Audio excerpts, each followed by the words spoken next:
Ayan na mga kapatid, muli na naman tayong nagbabalik at dito pa rin sa palatuntunang ang ilaw ng sanglibutan mga kapatid. At tayo ay nasa sa account ng kapatid vlog. Ayan tayo mga kapatid. Yung mga gustong magtanong kung kulang ang inyong kung nakukulangan kayo sa inyong mga naririnig, kung may napapansin kayo na hindi tama. Ayan, di naman ang nangangailangan ng comment mga kapatid. Diba? Yung kinakapos ng ng paliwanag. Kaya nakukulangan sa kanilang mga naririnig dahil sabi sa Ilocano, gagangay kitao. Nakasulat nga sa banal na kasulatan mga kapatid na ang tao ay walang kasiyahan. Diba? Gumawa ka ng masama, gumawa ka ng mabuti, ay talagang may pupuna sa'yo. Yun yung mga tao na walang kasiyahan mga kapatid. Hindi nakukontento sa kung ano yung kanilang naririnig, kung ano yung kanilang nararanasan. Ganun talaga mga kapatid. At kung may yung mga ganong tao ay mayroon silang lugar na paruroonan. At yun ang mga tao na marunong makontento sa buhay. Iba rin yung pupuntahan ng mga yun.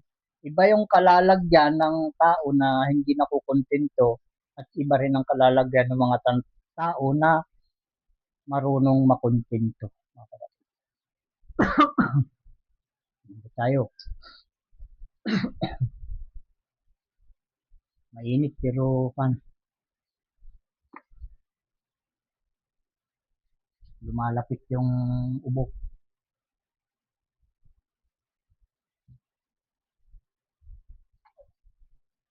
Buwan ngayon ng Mayo mga kapatid.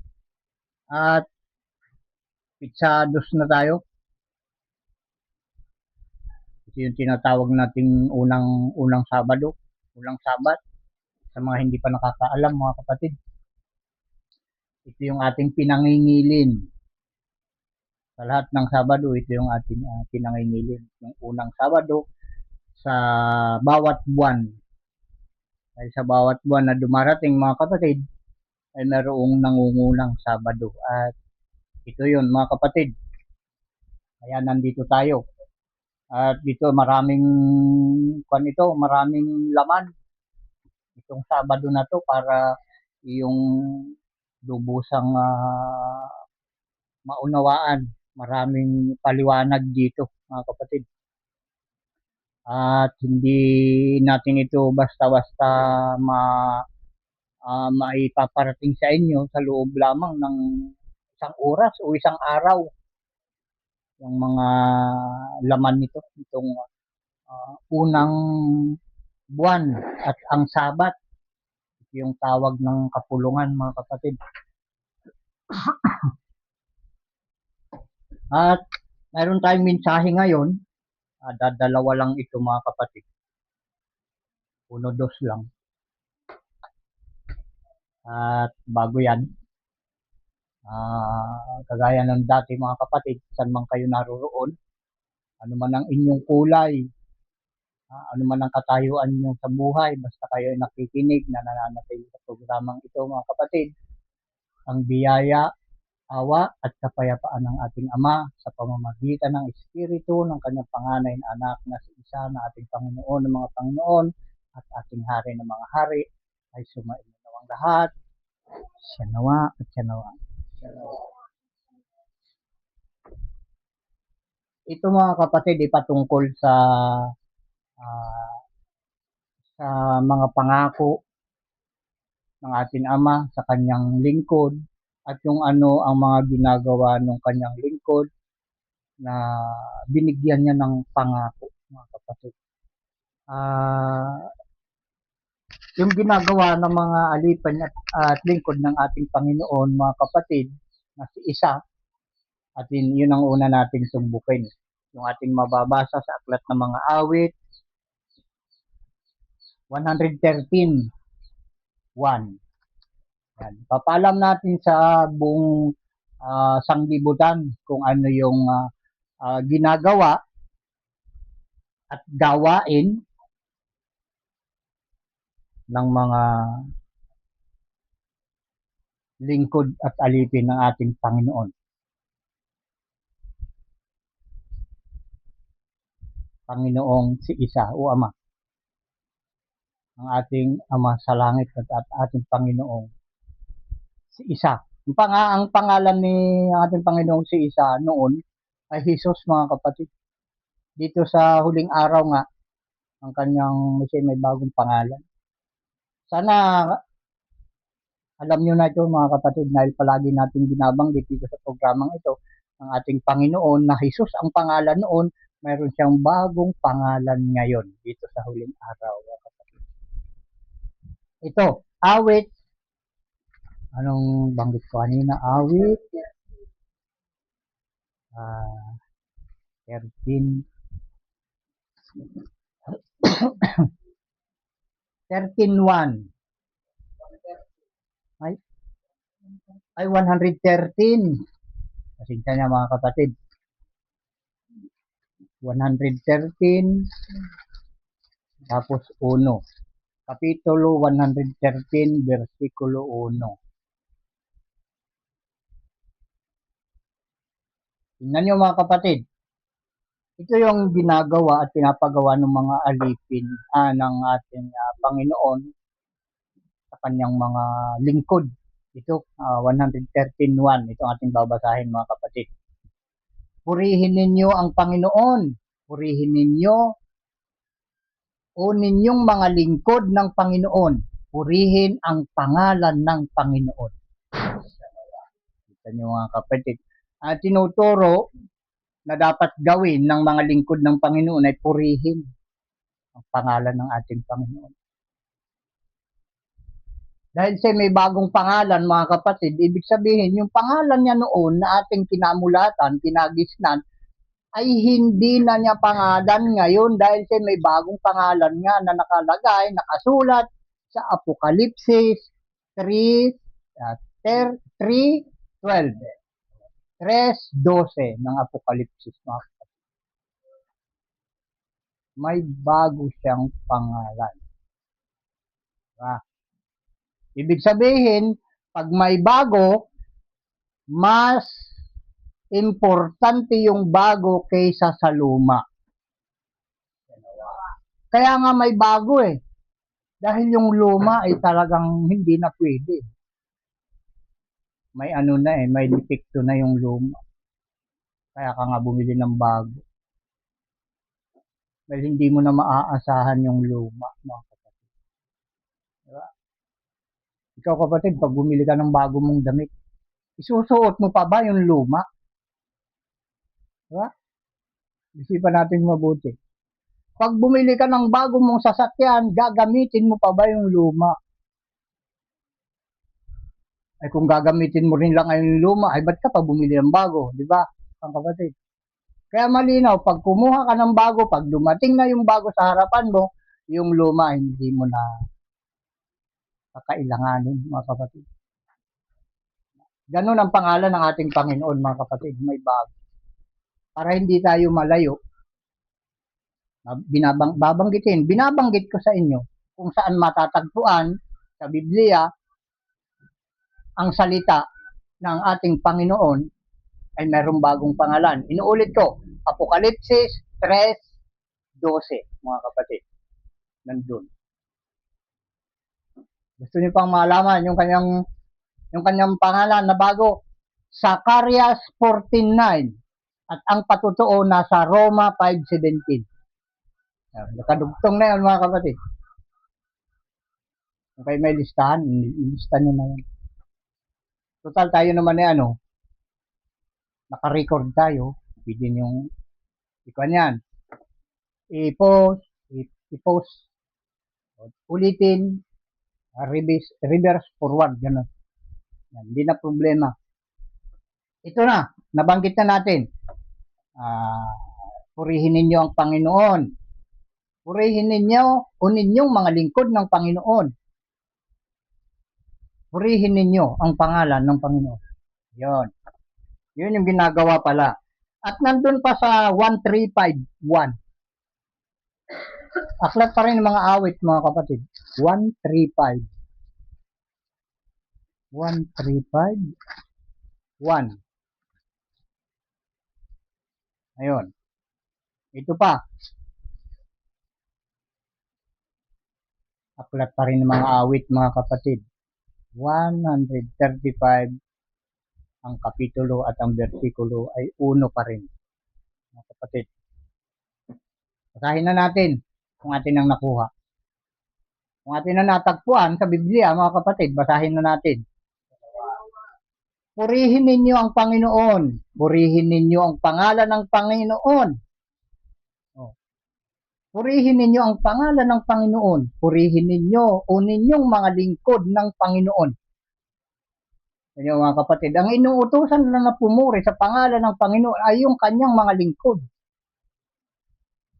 Ngayon, ano ang palatandaan, mga kapatid? Na makikita natin sa isang tao na sila nga ay lingkod ng Panginoon. Yun yung tanong. Yun yung mabigat na tanong, mga kapatid.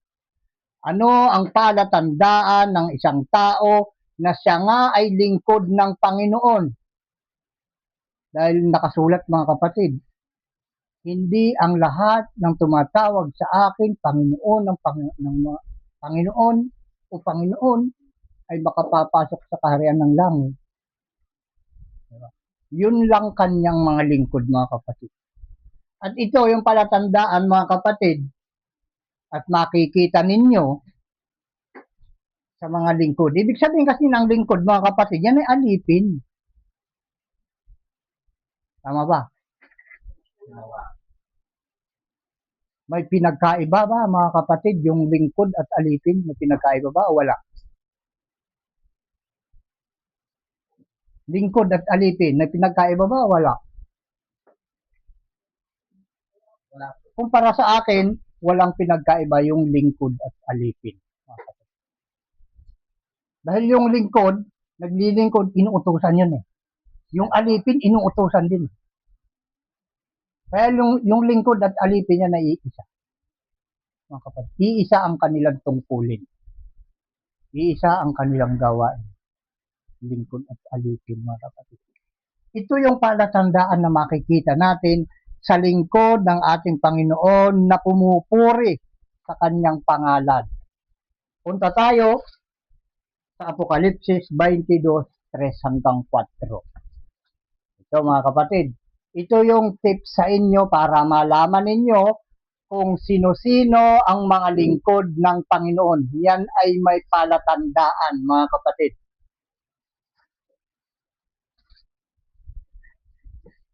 Apokalipsis 22:3-4.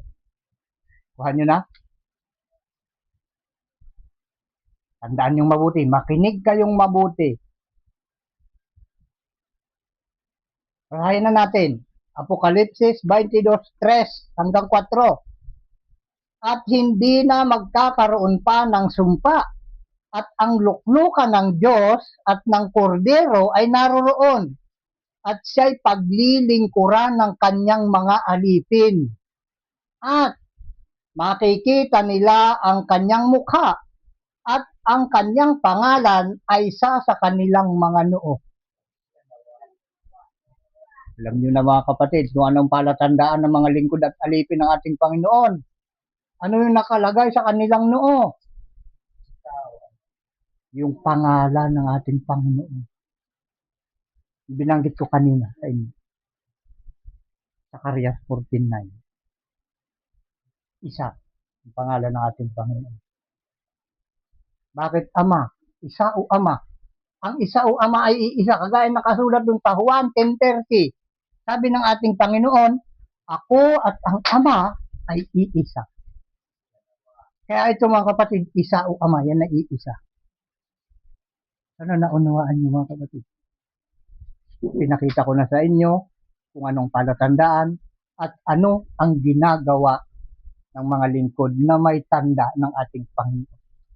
Pumupuri sa pangalan ng Panginoon natin sa langit. Mga kapatid.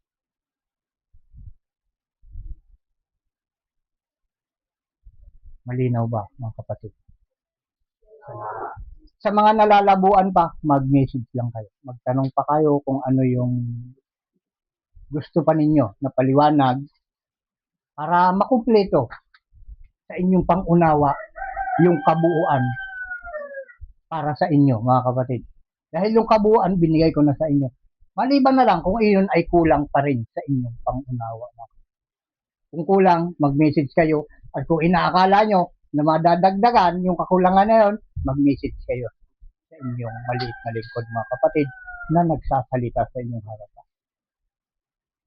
Ito pa, mga kapatid, ang benepisyo naman, ang biyaya na tatanggapin ng mga lingkod ng ating Panginoon, mga kapatid. Ito pa, yung isang ibibigay ko sa inyo na benepisyo na matatanggap ng mga lingkod at alipin ng ating Panginoon. Punta tayo sa Isaiah 54:13 hanggang 17. Makinig kayong mabuti.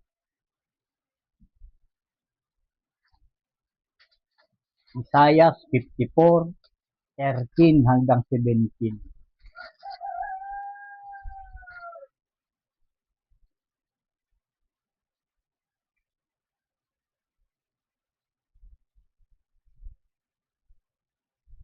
Makinig na mabuti. Ang may pangdinig na dapat ipakinig ay makinig. Kuha nyo na? Isaiah, ang pagkabanggit natin kanina.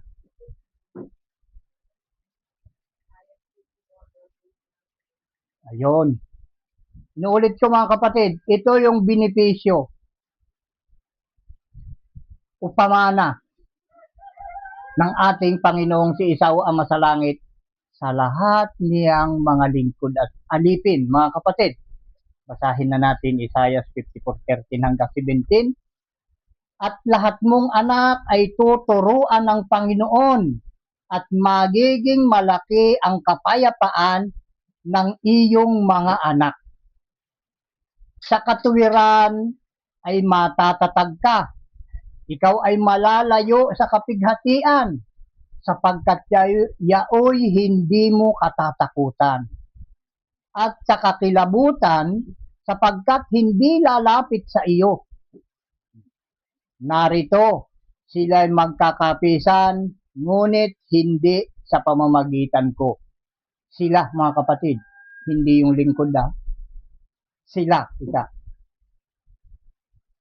Hindi sa pamamagitan ko. Sino man magpipisan laban sa iyo, ay mabubuwal dahil sa iyo. Isang benepisyo na rin yun, mga kapatid. Sino man ang magpaplano ng masama laban sa kanyang mga lingkod ay mabubuwal. Yan. Ibig sabihin, mapapahamak. Yung unang benepisyo, nandito na sa 13 na. 13, ang lahat ng mga anak ay tuturuan ng Panginoon at magiging malaki ang kapayapaan ng inyong mga anak. Yan. Pangalawang benepisyo, andito pa, sa 14. 14 ba o 13? 14. Ayun. Katuwiran ay matatatag ka. Sa katuwiran ay matatatag ka. Ikaw ay malalayo sa kapighatian sapagkat yaoy hindi mo katatakutan. At sa kakilabutan sapagkat hindi lalapit sa iyo. Ganyo, mga kapatid. Narito sila'y magkakapisan, ngunit hindi sa pamamagitan ko. Sino mang magpipisan laban sa iyo ay mabubuwal dahil sa iyo. Yan. Sino man yung mag-uusap-usap o magpaplano ng masama laban sa mga lingkod at alipin ng ating Panginoon ay mabubuwal, masisira, mga kapatid. Sa 16, narito aking nilalang ang panday na humihihip, tama ba? Ng mga baga at naglalabas ng kasangkapan para sa kaniyang gawa. at aking nilalang ang manglilipol upang manglipol. Walang almas na ginawa laban sa iyo. Ayan pa yung mga benepisyo mga kapatid. Walang armas na ginawa laban sa iyo. Walang armas na ginawa ang mga tao na pwedeng ipanglalaban sa iyo mga kapatid. Dahil ang Panginoon na umaalalay sa iyo. Ililigtas ka saan ka man naroroon. Yung kapahamakan nga ilalayo sa iyo. Ito yung mga benepisyo mga kapatid. Walang almas na ginawa laban sa iyo ay pakikinabangan at bawat dila na gagalaw laban sa iyo sa kahatulan ay iyong hahatulan. Ito ang mga mana ng mga lingkod ng Panginoon at ang katuwiran nila ay sa akin, sabi ng Panginoon. Kita niyo mga kapatid, napakadakilang pangako ng ating Panginoong si Isaw Ama sa kanyang mga lingkod. Sana naintindihan niyo mga kapatid at naunawaan yung mabuti. Yun lang mga kapatid ang maikli nating mensahe sa araw na ito ng Sabado, unang Sabado ng buwan ng Mayo. At muli mga kapatid, nuulit ko sa inyo, saan man kayo naroroon, anuman ang inyong katayuan sa buhay, anuman ang inyong kulay, basta't kayo nakikinig sa programang ito ng ating Panginoong si Isaw Ama, ang biyaya at kapayapaan ng ating Ama sa pamamagitan ng Espiritu ng kanyang panganay na anak na si Isa nating Panginoon ng mga Panginoon at ating Hari ng mga Hari ay sumainyo nawang lahat. Siya nawa at siya nawa. Yan mga kapatid, pakinggan nyo pa ang patutuo dahil yan ay kailangan.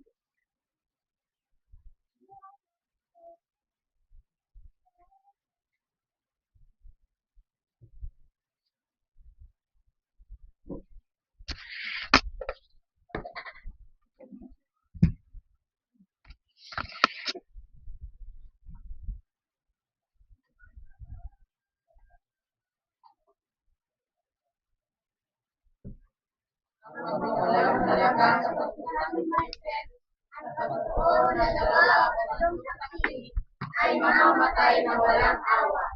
Kaya kami po ay nagpapatotoo at sumasaksi na ang mga salita na inyong narinig na mula sa bibig ng Ama sa pamamagitan ng Espiritu ng kanyang panganay na anak, ang ating Panginoong Isa, ay pawang tapat at totoo na natatanging gawain at hakbangin tungo sa pagbabalik loob sa Ama at nagbabagong lahi na ayon sa kalooban at buong kautusan ng Ama sa langit. Ang pinagkakatiwalaan at sinugo ng Panginoong Isa ay gawain at nakamang pagkakaisang ito ay ang anak ng tao ng propetang gaya ni Moises, na ito ang dapat na pakinggan ng lahat ng mga tao sapagkat ayon sa aklat ng mga gawa 3:22-23, tunay na sinabi ni Moises, ang Panginoong Isaw Ama ay magtitinig sa inyo na pagkapropetang gaya ko mula sa gitna ng inyong mga kapatid.